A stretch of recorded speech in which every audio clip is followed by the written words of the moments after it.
Hello, wonderful people. Your favorite digital guide here. Now, I'm back to demystify the marvelous world of the internet. Now, I know some of you might be thinking, oh, another tech tutorial. Do I have to? And to that I say, nope, because today we're making technology as easy to understand as your grandchild's emojis. Well, almost. Now, let's be honest, folks. We didn't grow up with all of these contraptions. Our idea of streaming was a baffling brook, and a cloud was something that you looked to predict rain, not to store your photos. But here's the secret. Embracing a little bit of technology can make your life so much easier and more connected. And I dare say, more fun. Fun is always good. So think about it.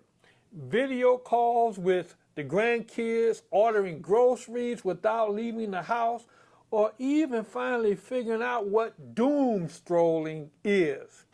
We'll say that for another video.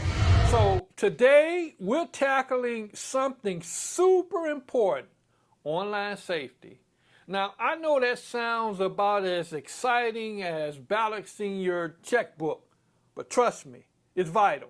Think of it like putting on your seatbelt before you drive. Now you hope that you don't need it, but you're sure glad it's there if you do. We're going to talk about a few simple common sense steps to keep you safe and sound in this digital world. So stick around to the end of this video because it's going to truly help you. First up, we're going to talk about passwords.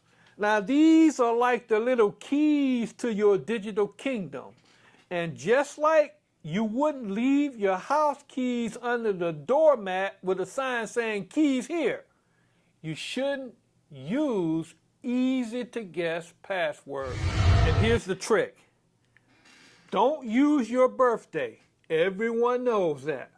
Don't use password 123 or quirky. Seriously, those are practically an invitation for digital mischief. So you don't want to use those. Now, you do want to use a mix of uppercase and lowercase letters, numbers as symbols. Think of a memorable phrase and then make it a password. For example, my favorite grandkid, Timmy, could be MFG exclamation mark T exclamation mark capital T exclamation mark. You see? Tricky for a computer, but easy for you to remember. Do use different passwords for different sites. This is the big one. If someone gets one password, they don't get access to everything. It's like having a different keys for your car, your house, your safety deposit box. Now, tell me in the comments, what's the funniest but still safe password you ever thought of? Or confess, are you still using 1, 2, 3, 4, 5, 6? No judgment here, just curiosity. So next up, suspicious emails and messages. We've all gotten them, right? The ones saying you won $1 million from a long-lost Nigerian prince, or that your bank account is about to be shut down immediately unless you click on this mysterious link. Here's how to sniff out those sneaky email robbers. First, check the sender. Does it look legit? Is the email address a bunch of random letters and numbers? If it's from Bank of America support at total non-crank RU, is probably not your bank. Look for typos and bad grammar. Professional organizations usually proofread their messages. If it reads like it was written by a squirrel on a sugar rush, be wary. Be wary of urgent demands. Scammers love to create panic. Click now or else is always, always a red flag. Never click on suspicious links or download attachments from unknown senders.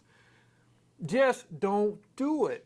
If you're unsure, go directly to the website of the company they're pretending to be or call them using a phone number that you know is correct. I repeat, a phone number that you know is correct.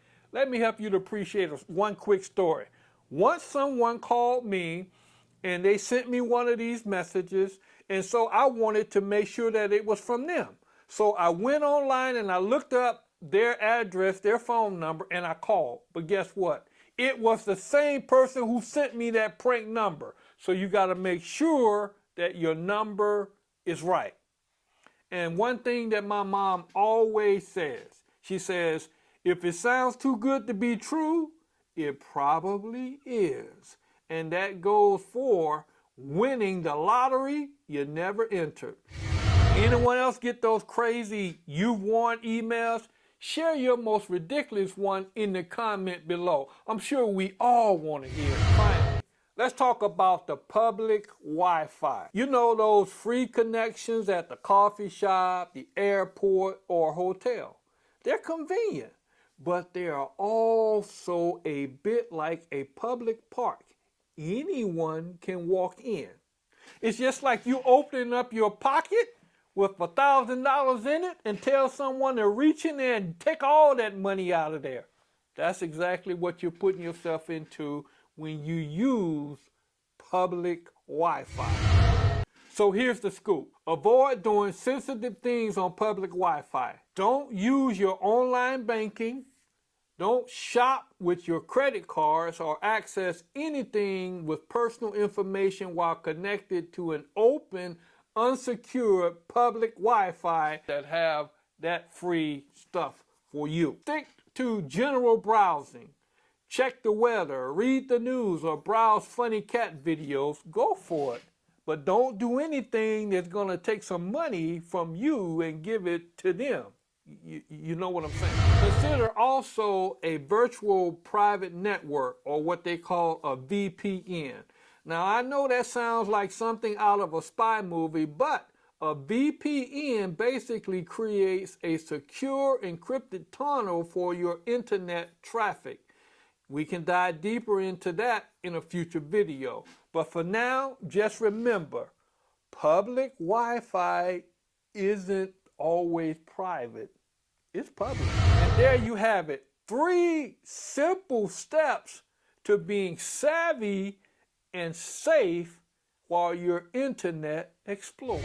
Remember, technology is here to serve us, not the other way around.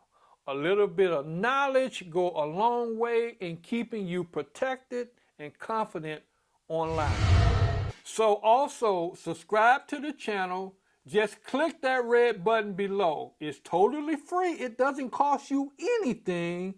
And it means that you'll be the first to know when I post a new video. So you don't have to miss out on more tips and tricks.